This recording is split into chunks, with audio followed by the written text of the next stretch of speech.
Yes guys, I am currently outside Lichfield Cathedral and this video is about Bishop's Palace, Vicar's Close and a set of trees that look like Paul Wheeler's teeth apparently. So let's get into it. Oh, before we get into that we need to get into this because it's Super Sunday and we've got the sponsor of the video coming. So the main sponsor for this video, or this week's video, is JDR Driveways based in Lichfield. Now if you need your paving, your patio or your driveway looking at, then JDR Driveways is definitely the way to go. The reason behind this is they've been a company now for over 15 years, coming up to 20. They're very well established in the local area and they're well known for their reliability. So again, if you need your driveway, your patio or your path looking at, then give JDR Driveways. There's the phone number. There's the website where you can go and have a look at the portfolio, and that's an email. On the northeast side of Lichfield Cathedral Close stands the former Bishop's Palace, now used by Lichfield Cathedral School. The building we see today dates from 1687, but the history of this site stretches back more than 700 years. The palace standing here today replaced a far older medieval residence built for Bishop Walter Langton in the early 14th century. Langton wasn't just a local churchman. He served King Edward I as Lord Treasurer and became one of the most important figures in medieval England.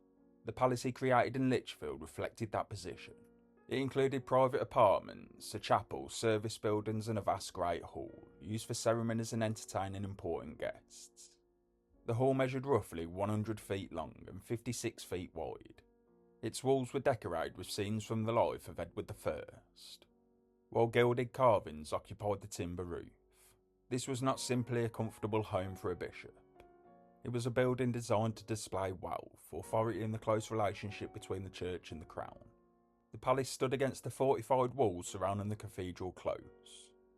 During the Middle Ages, this entire area was protected by walls, gates, water and a defensive ditch, creating an enclosed religious community gathered around the cathedral. Those defences became extremely important during the English Civil War. Between 1643 and 1646, the close endured 3 separate sieges. The cathedral was badly damaged, surrounding buildings were attacked, and Walter Langton's medieval palace was left largely ruined. Its great hall, roof and internal rooms were destroyed. Stones were later removed and the remains were reused elsewhere in the close, and the medieval palace eventually disappeared almost completely. The building standing here now was constructed in its place and completed in 1687. It restored a grand residence to the cathedral close, although the bishops themselves often preferred to live at Eccleshall Castle. For many years, the new palace was therefore occupied by cathedral clergy and other tenants rather than the Bishop of Lichfield. One of the most interesting stories connected with the building involves David Garrick, long before he became one of the greatest actors in the 18th century. According to an account published on the 30th of October 1920, Garrick performed inside the palace when he was only 11 years old.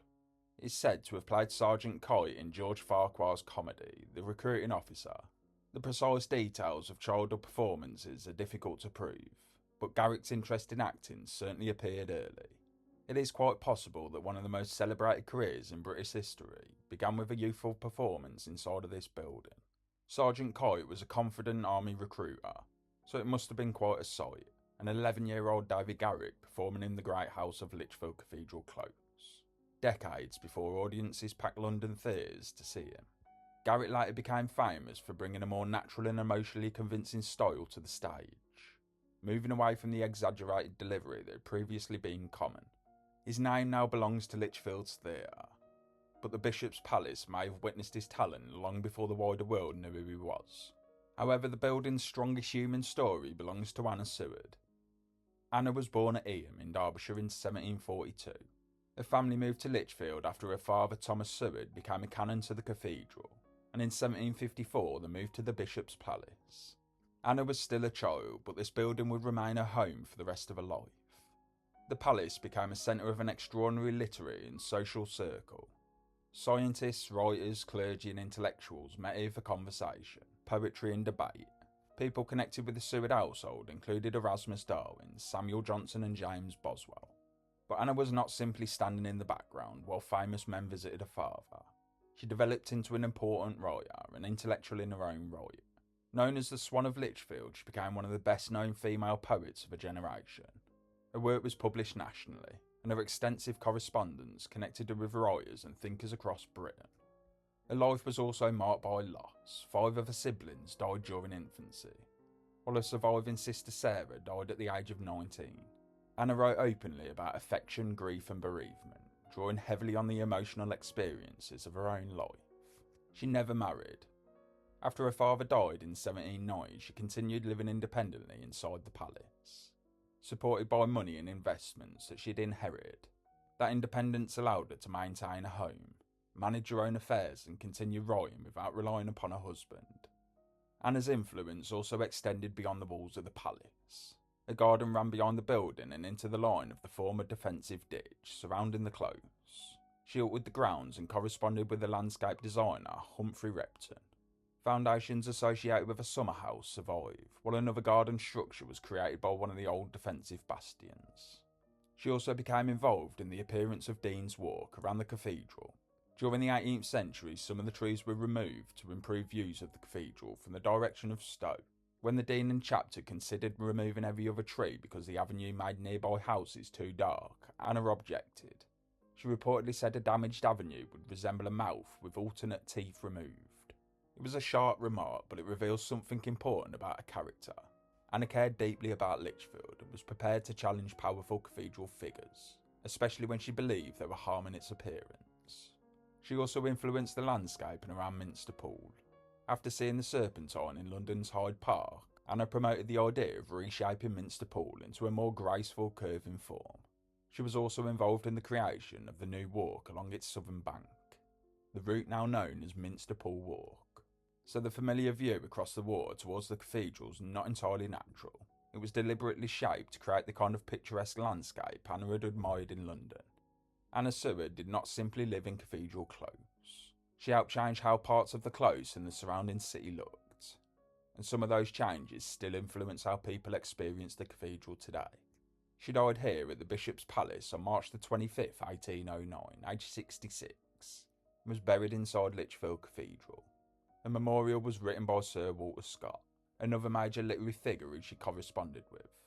For most of Anna's lifetime, the bishops themselves continued to live elsewhere. That finally changed during the 19th century, when Bishop Selwyn made the palace's permanent residence. He became the first bishop of Lichfield for generations to live here.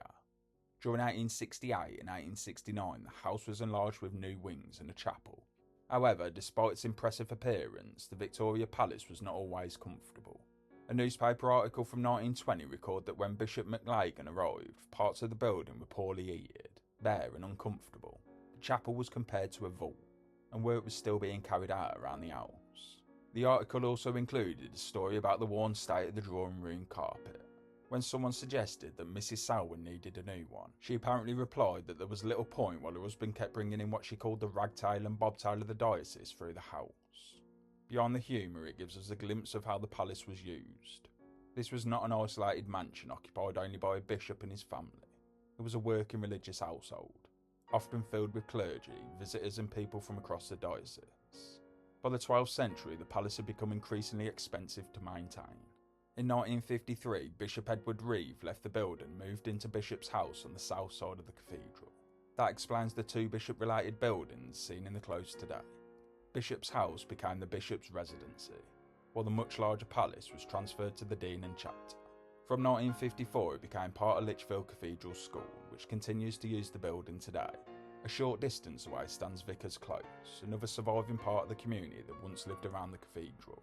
The land was provided by Bishop Walter Langton in 1315 for the Vicar's Chorale, the adult singers responsible for performing the cathedral's daily services. Unlike the Bishop's Palace, these buildings were not created to display political power or entertain royal visitors. They were working homes for members of the cathedral's musical community. The buildings have been altered and repaired many times, but their enclosed courtyard and surviving medieval fabrics still gives an impression of life inside the close centuries ago. Together, the Bishop's Palace and Vicar's Close reveal 2 very different sides of cathedral life. One was associated with bishops, royal power, influential visitors and literary gatherings. The other provided homes for the men whose voices filled the cathedral day after day.